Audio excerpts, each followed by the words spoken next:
Olá, meu nome é Maria Vitória, sou do segundo ano B da ECIT Pedro Bezerra Filho. Estou com o projeto da eletiva Audiovisual e Meio Ambiente. Hoje vamos fazer uma breve entrevista com Ezequiel Sortenes, que tem design em permacultura, possui graduação em geografia e agroecologia.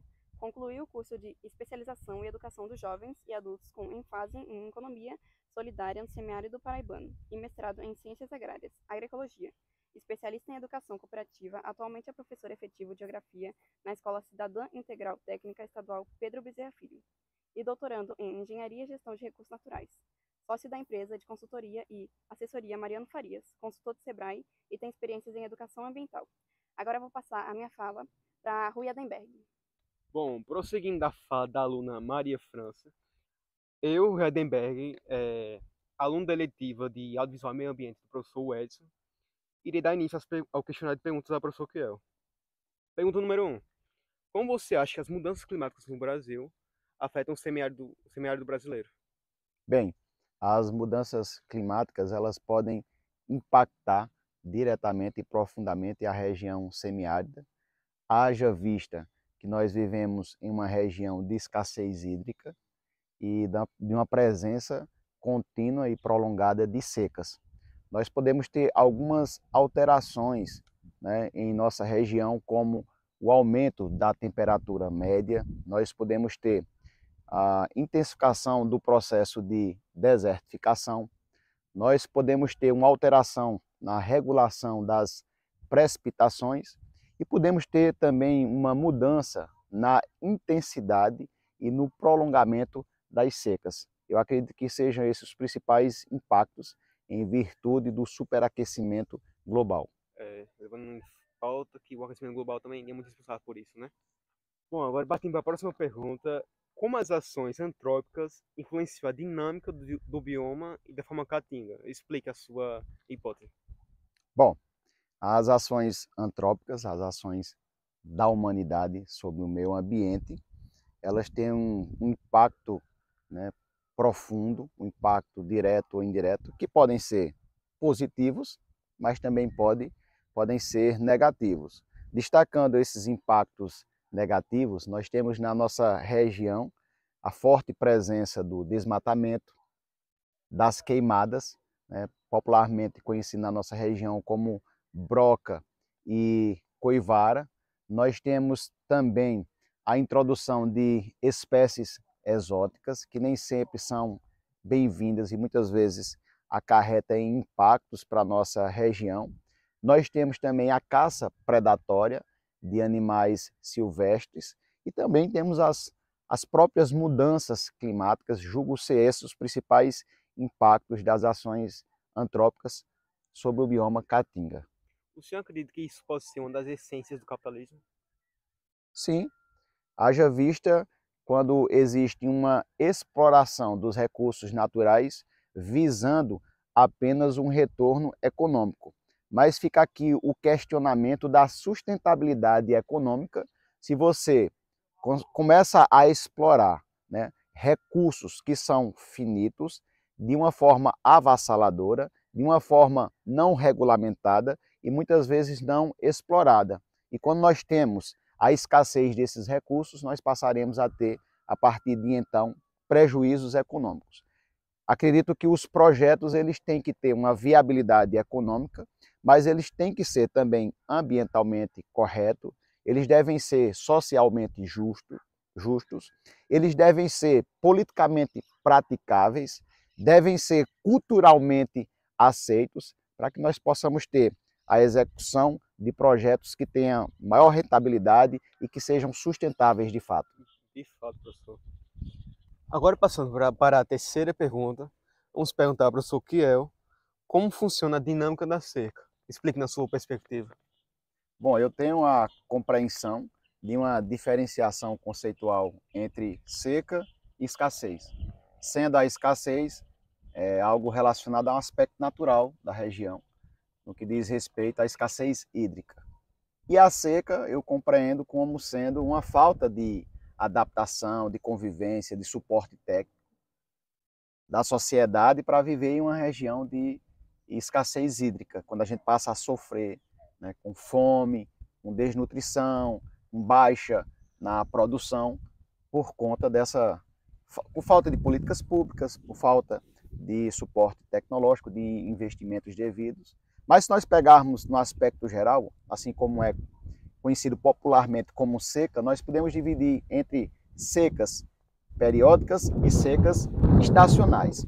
As secas estacionais, elas se dividem em duas: no período da estação chuvosa e o período de estação não chuvosa. O período de estação chuvosa é um curto período de tempo que acontece geralmente entre os meses de dezembro e os meses de abril. E o período da estação não chuvosa é o período mais prolongado, que diz respeito à maior parte dos meses do ano, já que isso é uma característica natural da região. No entanto, as secas periódicas, essas sim podem afetar a pecuária, a agricultura, a economia, que é justamente quando não chove no período que era para chover. Essa seca pode ser total, inviabilizando pecuária, agricultura, abastecimento urbano, sedentação animal. Pode ser uma seca verde, como os agricultores costumam dizer: ah, olha, não encheu os rios e os açudes, mas fez pelo menos um pastozinho. Quando você olha o aspecto, a paisagem da Caatinga, a vegetação está esverdeada, as plantas com a floração, mas você vê que a quantidade de chuva não foi necessária ainda para a produção agrícola, para encher as barragens, os açudes, mas fez pelo menos um pouco de pasto para os animais. E o que eu poderia dizer que seria uma seca hidrológica, uma seca hídrica, que é quando a gente faz um comparativo em números, em dados, de que em um ano choveu menos do que no ano anterior. Bom, nós temos secas periódicas, secas cíclicas, secas prolongadas. O que nós temos que ter é investimento, política pública e tecnologia para a gente poder se adequar a essas características naturais da região. Quais as pessoas mais afetadas pela seca? Bem, as pessoas mais afetadas pelas secas no semiárido, acredito que são as pessoas que vivem na zona rural. Principalmente aquelas comunidades que tiram a sua sobrevivência da agricultura de subsistência. Nós refletimos sobre a dificuldade de conviver nessas regiões de escassez hídrica, se está relacionado também à falta de terra, à falta de acesso a investimento econômico, à falta de políticas públicas adequadas, não de combate à seca, mas de adaptação e de convivência com a realidade natural da região semiárida, se a falta de água em si, já que muitas vezes nós temos problemas tanto com a captação quanto com o armazenamento de água.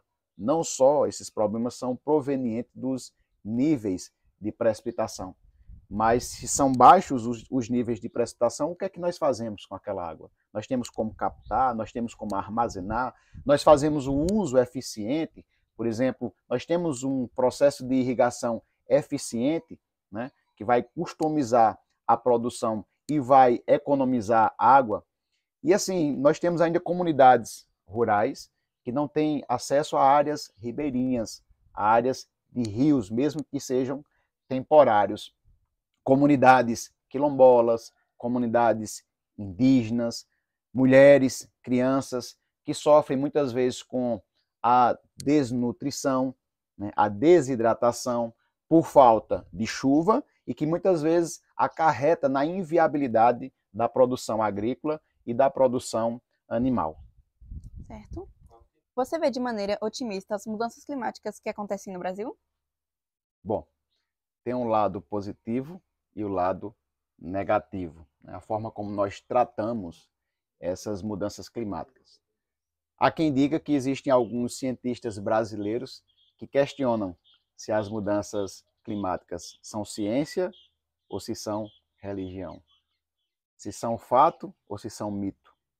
Eu acredito que as mudanças climáticas elas são naturais, mas elas se intensificam pelas ações da humanidade.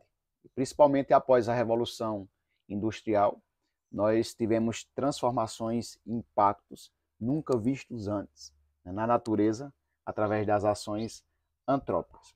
Se falando em Brasil, nós temos um país abundante em termos de recursos naturais e que tem múltiplas possibilidades de utilizar esses recursos de uma forma mais sustentável. No entanto, nós também vivemos num país caracterizado pelas desigualdades sociais e pelos baixos níveis de alfabetização. Então, enquanto eu visualizo na história recente do país um avanço no que diz respeito à conscientização, à sensibilização ambiental, um trabalho conjunto através de instituições, do governo, né, da sociedade civil, nós avançamos bastante. Eu também vejo cada vez mais a exploração, o uso inadequado dos nossos recursos naturais, principalmente pelos interesses econômicos. Nós temos biomas aí que são susceptíveis à degradação, que estão sendo cada vez mais devastados, degradados, e aqui nós podemos apresentar algumas atividades impactantes, como o próprio agronegócio. Nós temos cada vez mais a introdução de fertilizantes, de agrotóxicos em nossas regiões que causam aí efeitos danosos à água, ao solo, ao próprio ser humano. E aí nós questionamos o que diz respeito à educação ambiental, como ela está sendo trabalhada nas escolas, como ela está sendo trabalhada nas universidades, porque, como eu já disse, se a gente quer analisar friamente um processo de desenvolvimento econômico, nós devemos ver a sustentabilidade desses projetos. Porque retirar o máximo, extrair o máximo da natureza, né, numa visão pontual econômica do hoje, sem pensar o amanhã, sem pensar as gerações futuras, isso não é viabilidade econômica. Isso é extração, exploração pontual, sem pensar para o futuro. O futuro é a continuidade dos projetos de produção em nosso país. Acredita em alguma forma de reverter os danos causados no meio ambiente pela humanidade? Acredito que sim, principalmente quando existe um esforço conjunto de governos, empresas, instituições não governamentais e sociedade civil, porque a mesma mão que degrada é aquela que restaura. Nós podemos desenvolver políticas públicas ligadas ao desenvolvimento sustentável, nós podemos ter práticas, ações e projetos eficientes, efetivos, né, e eficazes no que diz respeito ao uso de tecnologias limpas, ao desenvolvimento de uma agricultura sustentável, né, ao uso consciente dos recursos naturais, a questão dos resíduos sólidos, para que a gente reduza o consumo, para que a gente recicle esses resíduos e possamos até desenvolver algumas atividades econômicas na reutilização destes materiais. Nós podemos diminuir também a utilização dos combustíveis fósseis, que são poluentes. Nós podemos desenvolver projetos de práticas de recuperação de áreas degradadas. Nós podemos dar cada vez mais praticidade às nossas políticas ambientais, que elas possam sair do papel, para que elas sejam também aplicáveis sem tratar com distinção o grande produtor do pequeno produtor, para que a gente possa ter políticas justas, né? Nós podemos ter créditos, investimentos do governo para aqueles produtores que fazem um processo de recuperação, de restauração, de proteção ambiental das suas áreas. Enfim, são inúmeras ações que nós podemos desenvolver. Agora, nós só poderemos desenvolver se houver, primeiro, uma responsabilização daqueles que realmente degradam e prejudicam o meio ambiente, baseado no contexto legal. Segundo, se nós tivermos uma sensibilização ambiental, naquilo que as pessoas chamam de conscientização, e isso é um processo contínuo, mas é um processo lento, e ele acontece principalmente por meio da educação ambiental, porque quando pesa no bolso, quando diz respeito à questão da possibilidade de punição, de multas, de processos, mas que também é acompanhado de educação, principalmente nas primeiras séries, nós temos outra visão de relação entre sociedade e meio ambiente, uma convivência cada vez mais harmoniosa e uma convivência cada vez mais sustentável. Caso a desertificação se torne uma realidade na maior parte do Nordeste, qual cenário você acha que teremos? Bem, segundo o Ministério do Meio Ambiente, mais de 35% da região do Nordeste já passa por um processo avançado de desertificação. Nós também temos que perceber que esse processo de desertificação ele está muito relacionado à degradação dos solos. E por conta do processo de erosão, que é muito presente em nossa região, nós já somos susceptíveis ao próprio processo de desertificação. E esse processo de desertificação ele é intencionado, né? Ele é proliferado, posso dizer assim, pelas práticas humanas, pelas práticas antrópicas, principalmente no que diz respeito a uma agricultura que degrada solos, muitas vezes a práticas agrícolas e pecuárias que desmatam, no nosso caso aqui, a caatinga, que deixam os solos desnudos, que deixam os solos desprotegidos, que afetam a estrutura do próprio solo e que acarretam, inclusive, na perda da sua produtividade.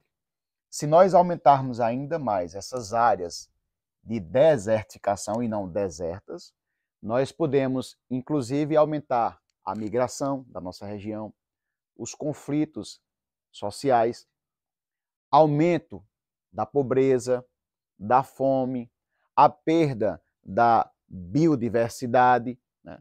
Nós teremos aí afetado também até a nossa própria produção agrícola e a produção agropecuária. Enfim, são muitos efeitos danosos que nós podemos ter na nossa região.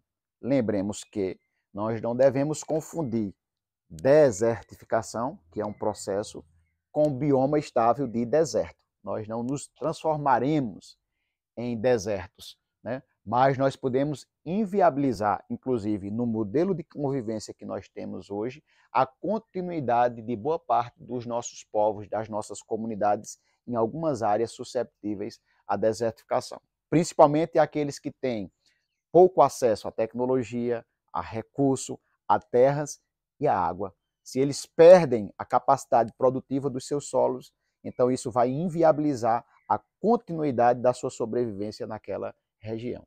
Agora, partindo para a oitava pergunta, que é: quais políticas públicas estão sendo aplicadas neste momento para a conservação do bioma caatinga?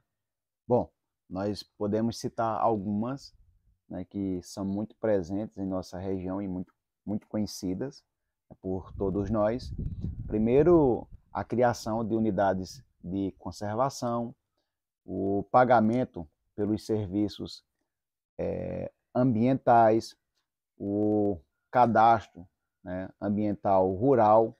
Nós temos também a regularização fundiária, nós temos as políticas de educação ambiental, nós temos o zoneamento ecológico e econômico, que de fato nós precisamos dar cada vez mais visibilidade a essas políticas para que sejam conhecidas por todos e também na sua aplicabilidade e praticidade para que nós tenhamos de fato políticas eficientes, eficazes, para só então se tornarem efetivas.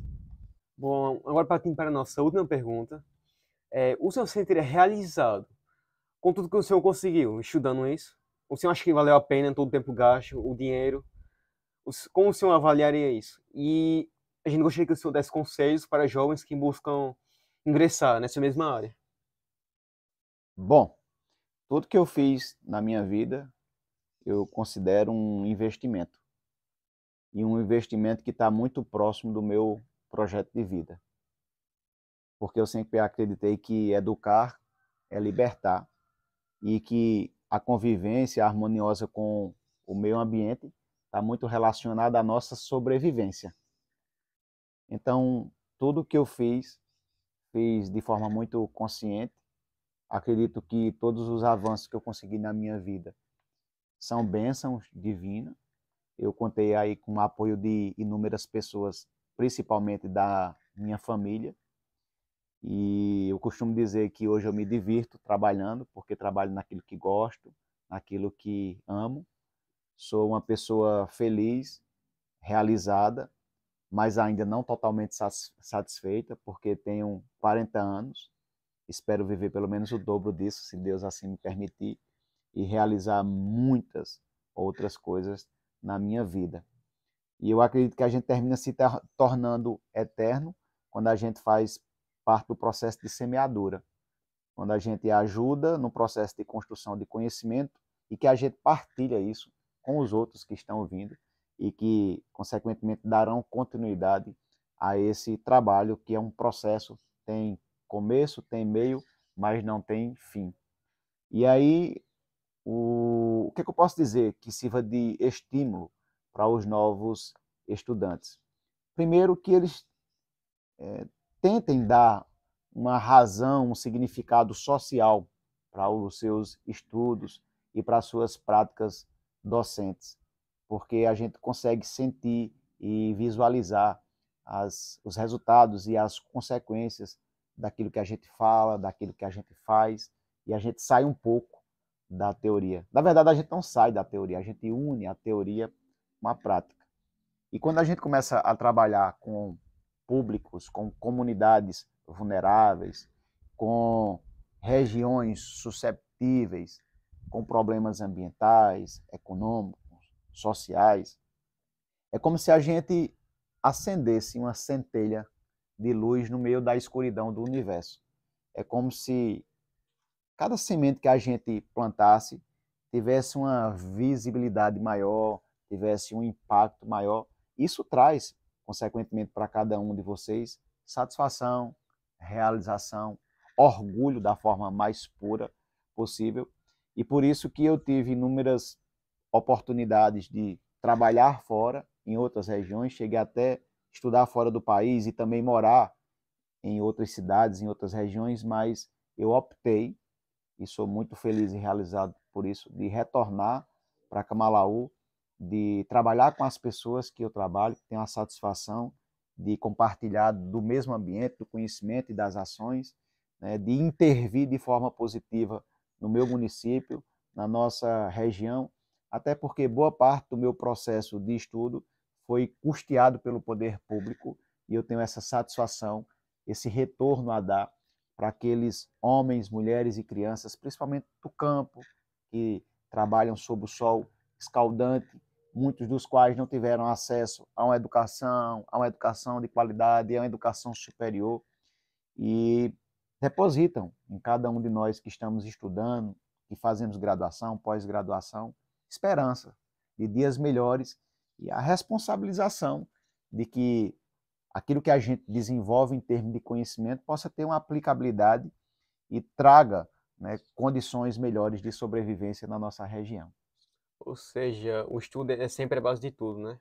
Com certeza. Inclusive da nossa libertação, da nossa satisfação, da nossa realização e do desenvolvimento enquanto ser humano e da região. Isso. Agora eu queria agradecer Kiel pela oportunidade e por ceder o seu tempo a um trabalho final da nossa eletiva, a culminância. Muito obrigada, Kiel. Bom, eu quero aproveitar para, primeiro, parabenizá-los por esse trabalho grandioso que rompa as barreiras do espaço e do tempo, até porque esse material que vocês estão produzindo vai ser veiculado diversas vezes, em diversos lugares. Então, isso é muito bom, vocês estão dando um resultado prático àquilo que vocês estudam. Parabenizar o professor Edson, né, por essas ações, por esses estímulos e inspirações, porque o professor nada mais é do que também um grande inspirador, um grande incentivador e apoiador das ações, das práticas didáticas, e agradecer pelo convite.